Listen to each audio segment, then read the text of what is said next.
ومن سيئات أعمالنا من يهده الله فلا مضل له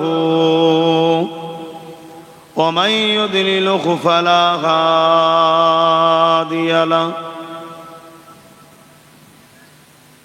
ونشهد أن لا إله إلا الله وحده لا شريك له ونشهد أن سيدنا وحبيبنا ومولانا محمدا عبده ورسوله الله قال الله تعالى في كلام المزيد والفرقان الحميد إن الله وملائكته يصلون على النبي يا أيها الذين آمنوا صلوا عليه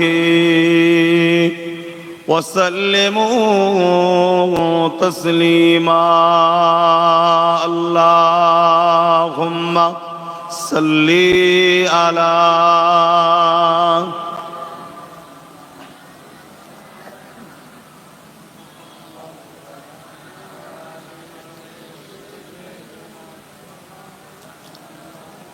محبتي اللهم صل على سيدنا مولانا محمد وعلى آله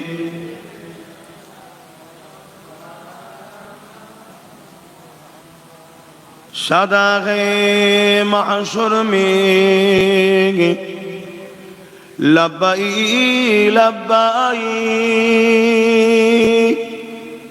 जहाँ उम्मतों ने पुकारा मोहम्मद शदाग़े महशर में लब्बाई लब्बाई जहाँ उम्मतों ने पुकारा मोहम्मद हमें जानो दिल से प्यारा मोहम्मद मोहम्मद की हम है हमारा मुहम्मद अल्लाहुम्मा सल्ली अला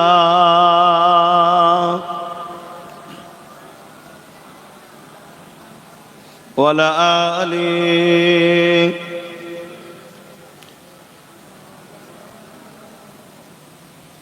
मददगार जिसी का रसूले खुदा हो उसे और हिम्मत का परवादगार जिसी का रसूले खुदा हो उसे और हिम्मत का परवाह किया है मदद को चले आएंगे कमली वाला डूबते डूबते ही संभल जाएगा अल्लाहुम्मा सल्ली अला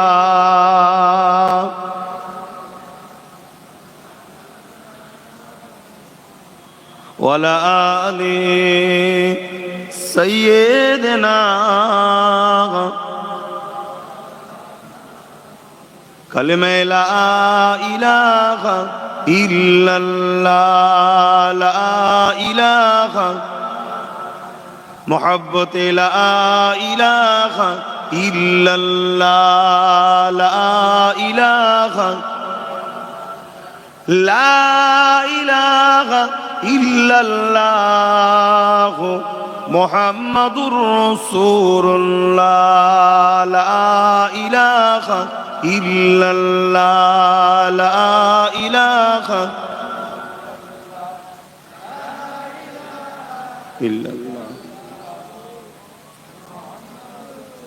हस्बी रब्बी जल्लल्लाह मा फी क़ल्बी खैरुल्लाह, नूर मुहम्मद सल्लल्लाह हक़ ला इलाहा इल्लल्लाह, ला इलाहा ला इलाहा इल्लल्लाह मुहम्मदुर रसूलुल्लाह।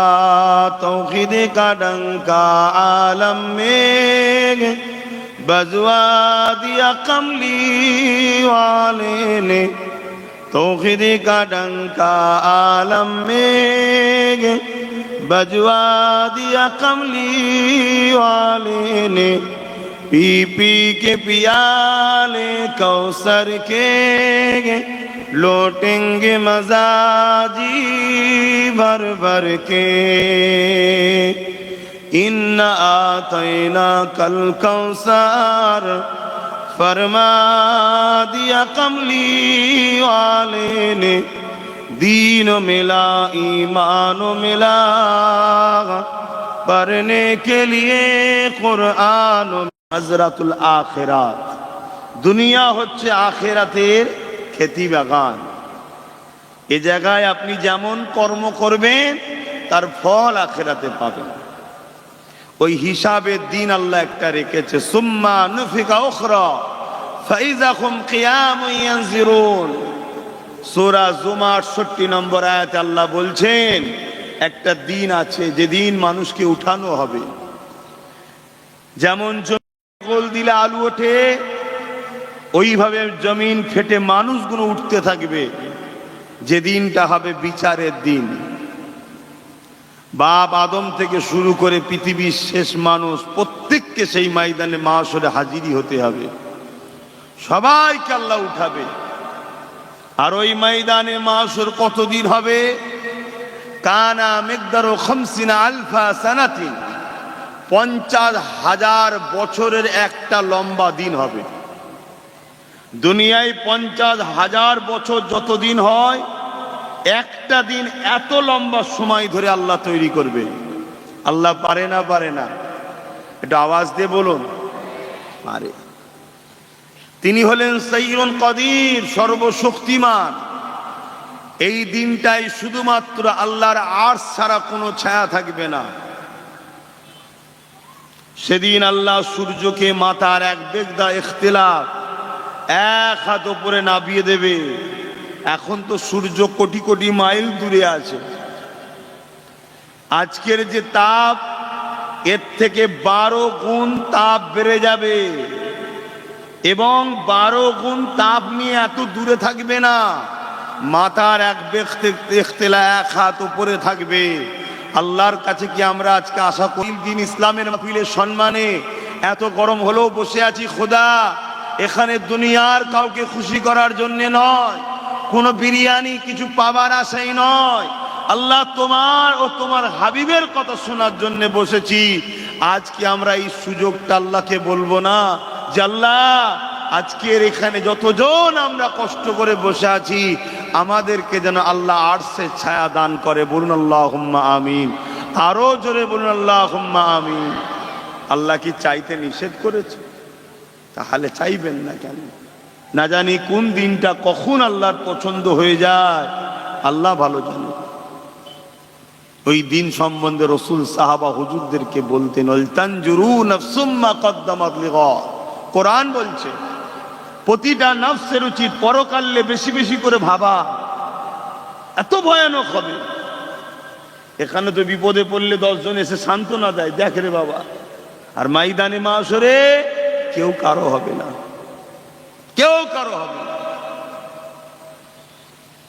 আল্লাহ নবী সাহাবা হুজুরদিগকে জানালেন, বাবারা, ময়দানে মাশরটা এত কঠিন দিন হবে, যেদিনে ছেলে মাকে দেখে সরে যাবে, ছেলে মাকে দেখে সরে যাবে, বাপ সন্তানকে, সন্তান বাপকে, স্বামী স্ত্রীকে, স্ত্রী স্বামীকে, ভাই ভাইকে দেখো দূরে সরে যাবে। কেননা যদি আমার কাছে নেকি চেয়ে বসে, সবার জবান দিয়ে একটাই কথা বেরোবে, ইয়া রাব্বি হাবলি উম্মতি উম্মতি উম্মতি। আমার রাসূলুল্লাহ শুধু বলবে, বাকি সবার জবান দিয়ে একটাই কথা বেরোবে, নফসি নফসি নফসি। আমার কি হবে উপায়? আদম সাবিউল্লাহ বলবে নফসি, মুসা কালিমুল্লাহ বলবে নফসি, ঈসা রূহুল্লাহ বলবে নফসি, তামাম নবীরাও বলবে নফসি নফসি। আমার আব্বা জানেরা, মায়েরা, বোনেরা, বাপেরা, আমার আপনার সেদিন তাহলে কি হবে উপায়? নবীরা যেখানে বলবে নফসি নফসি, ওই দিনটায় আমার আপনার কি হবে? এই দুনিয়া জমিনে যত দিন আছেন, আল্লাহ ও রসুলকে খুশি করার চেষ্টা করে। কেননা ওই দিনেতে 7 শ্রেণীর মানুষ আরশের ছায়া পাবে। তার মধ্যে 1 শ্রেণীর মানুষ হলো তারা যারা নবীর ওপরে বেশি বেশি করে মুহাব্বতের সঙ্গে দরুদ পড়ত। এই জন্যই তো আমরা উলামারা দরুদ পড়াই। আল্লাহ পাক জিবরাইল আলাইহিস সালাম কে জানাবেন, ও হযরত জিবরাইল, জান আমার জাহান্নামকে নিয়ে এসে আমার আরশের বাঁ পাশে বেঁধে দেন। এ যুবকেরা মন দিয়ে শোনো, আজ এই গরমটা আমরা সহ্য করতে পারছি না, সত্যি পাচ্ছি না। এর কারণ আমাদের ঈমান দুর্বল। তাই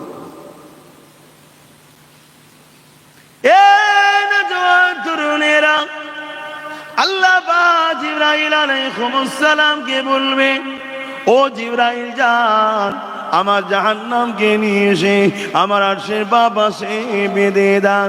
হযরত জিবরাইল চলে যাবে, জাহান্নামকে 70,000 জিনজিল দিয়ে বাঁধা হবে। এক একটা জিনজিলে 70,000 করে ফেরেশতা ধরে রাখবে। জাহান্নামকে 70,000 জিনজিল দিয়ে বাঁধা হবে। এক একটা জিনজিলে 70,000 করে ফেরেশতা ধরে রাখবে। তথাপিও জাহান্নামকে ধরে রাখতে পারবে না। জাহান্নাম লম্বা লম্বা বার করে গুনাহগার আল্লাহর বান্দা বান্দীদের দিকে তেরে তেরে যাবে। এ যুবকেরা, তরুণেরা, বাপেরা, ওই দিনটা তোমার আমার কি হবে উপায়? একটু ভাবতে হবে। ওয়াজ শুধু শোনার জিনিস নয়। আমার নবী ওয়াজ করতেন, আবু জেহেলও শুনেছে, সিদ্দিক আকবরও শুনেছে। সিদ্দিক আকবর দুনিয়া থেকে জান্নাতের সার্টিফিকেট পেয়েছে, আর আবু জেহেল গ্রেট ইন্টারন্যাশনাল কাফের হয়ে মরেছে। অথচ ওয়াজ তো দুজনেই শুনেছে। আবু বকর সিদ্দিক ওয়াজ শুনে চিন্তা করেছে, ভেবেছে, আর আবু জেহেল শুধু শুনে গেছে, চিন্তা করেনি। তো ওয়াজ শুধু শুনলে হবে না, শোনার পরে নিজেকে চিন্তা করতে হবে, ফিকির করতে হবে, ভাবতে হবে, তবে পরিবর্তন হবে। যে বান্দা হিদায়াত চায়, আল্লাহ তাকে হিদায়াত দেন। কিয়ামতের দিন সম্বন্ধে আল্লাহ নবী সাহাবা হুজুরদেরকে ওয়াজ করছেন। এই না জওয়ান তরুণেরা, ওই ওয়াজ আজ আমি আপনাদের কাছে করি। আল্লাহ নবী সাহাবাদেরকে ওয়াজ করেন, এ বাবা সাহাবারা, কিয়ামতের দিনে এমন বাপ পাওয়া যাবে নিজের ছেলেকে জমিনে শুইয়ে দিয়ে ওই ছেলের বুকের উপরে পা দিয়ে দাঁড়িয়ে যাবে। ময়দানে মাশরে এমন বাপ পাওয়া যাবে নিজের ছেলেকে জমিনে শুইয়ে দিয়ে তার বুকের উপরে পা দিয়ে দাঁড়িয়ে যাবে। এমন মা পাওয়া যাবে নিজের মেয়েকে জমিনে শুইয়ে দিয়ে তার বুকের উপরে পা দিয়ে দাঁড়িয়ে যাবে। এমনও স্বামী পাওয়া যাবে নিজের স্ত্রীকে জমিনে শুইয়ে দিয়ে তার বুকের উপরে পা দিয়ে দিয়ে দাঁড়িয়ে যাবে। এক কথায় যার উপরে যা জোর চলবে তাকে জমিনে শুইয়ে দিয়ে তার বুকের উপরে পা দিয়ে দাঁড়িয়ে যাবে। ইয়া রাসূলুল্লাহ, হাবিবাল্লাহ, এই রকমটা কেন হবে? সাহাবা হুজুররা শুনে আর কাঁদে, জিজ্ঞাসা করে হুজুর এরকমটা কেন হবে? আল্লাহ নবী জানিয়ে দিলেন, বাবা সূর্যের তাপেতে জমিনটা গরম হতে হতে লাল হয়ে যাবে, ওই জমিনে মানুষ দাঁড়াতে পারবে না। ওই আমার নবীর প্রশংসা তারিফ করতে করতে স্লোগান দিতে দিতে দিতে দিতে, যেমন নবীর গোলামকে আপনারা গুটি কতগুলো লিয়েন না, এ সম্মান আমরা পাই কেন? আমরা নবীর গোলামি করি তাই। সব সম্মান নবীর জন্যে, কথা বুঝলেন? তা আমার নবীকে ফেরেশতারা ইস্তেকবাল দিয়ে নিয়ে যাচ্ছেন, আল্লাহর আরশে আজিমে নিয়ে গিয়ে সম্মানীয় তক্তায় বসিয়ে আমার আল্লাহ তিনার বন্ধুর মুবারকে শাফাআতের তাজ পরিয়ে দেবেন। জোরে বলুন সুবহানাল্লাহ। আর এদিকে জাহান্নামকে নিয়ে এসছেন জিবরাইল, আমার রাসূলের এদিকে শাফাআতের তাজ পরানো হয়েছে, নবী বসে আছেন, আর জিবরাইল এবারে হুকুম হয়েছে জাহান্নামকে নিয়ে আসছে। জাহান্নামের গর্জন শুনে, জাহান্নামের গর্জন আওয়াজ শুনে বড় বড় আল্লাহর ওলিরা পর্যন্ত অজ্ঞান হয়ে যাবে। তাহলে তোমার আমার কি হবে? কি বলছি শুনছেন? হায় হায় হায়, নবীকে ভালোবাসো, বাঁচার কোনো রাস্তা নাই নবী ছাড়া। তরুণেরা, আল্লাহ নবীর কানে জিবরাইল যখন জাহান্নামকে নিয়ে আসতে যাবে, জাহান্নাম লম্বা লম্বা জিভ বার করে গুনাহগার উম্মতের দিকে তেরে তেরে যেতে লাগবে। এই আওয়াজ যখন জিবরাইল সাল্লাম দিতে লাগবে যে আল্লাহর জাহান্নাম উম্মতে মুহাম্মাদীদের দিকে তেরে যেতে লেগেছে, ওই সময় আমার রাসূলুল্লাহর কানে আওয়াজ পৌঁছে দেবেন আল্লাহ পাক। আমার নবী পাক আরশে আজিমের নিচে এসে মাকামে মাহমুদ বলে একটা জায়গা আছে, হামদের জায়গা, প্রশংসার জায়গা, তারিফের জায়গা, ওই জায়গাতে সিজদায় পড়ে গিয়ে আমার আল্লাহ পাকের এত তারিফ প্রশংসা করতে থাকবে, ইতিপূর্বে এত তারিফ প্রশংসা কেউ করেনি।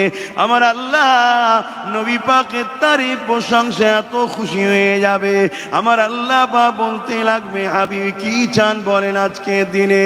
কেন আমি আল্লাহ ওয়াদা করেছিলাম ওয়ালা সাওফা ইউতিকা রাব্বুকা ফাতারদা। আজ সেই দিন, যতক্ষণ না আপনি খুশি হবেন ততক্ষণ পর্যন্ত আপনি যা চাইবেন বলুন। হাবিব কি চান আপনি বলুন। আমার নবী পাক বলতে লাগবেন, আল্লাহ জিবরাইল ঘোষণা দিয়েছে আমার উম্মতের পিছনে জাহান্নাম যেতে লেগেছে, আল্লাহ পাক আমার উম্মত যদি জাহান্নামী হয়ে যায় আমি রাসূলুল্লাহ খুশি হব না, ওই জাহান্নামকে ওখান থেকে সরিয়ে দেন। আমার রাসূলুল্লাহকে বলতে লাগবে, আমার হাবিব আপনি আপনার নূরের হাতটা বার করিয়ে দেন। আমার রাসূলুল্লাহ নূরের হাত পাতবে, আমার আল্লাহ বা নবী পাকের হাত মোবারকে কিছু পানি দিয়ে দেবে, ওই পানিটা দিয়ে বলতে লাগবে, হাবিব এই পানিটা জাহান্নামের দিকে নিক্ষেপ করে দেন।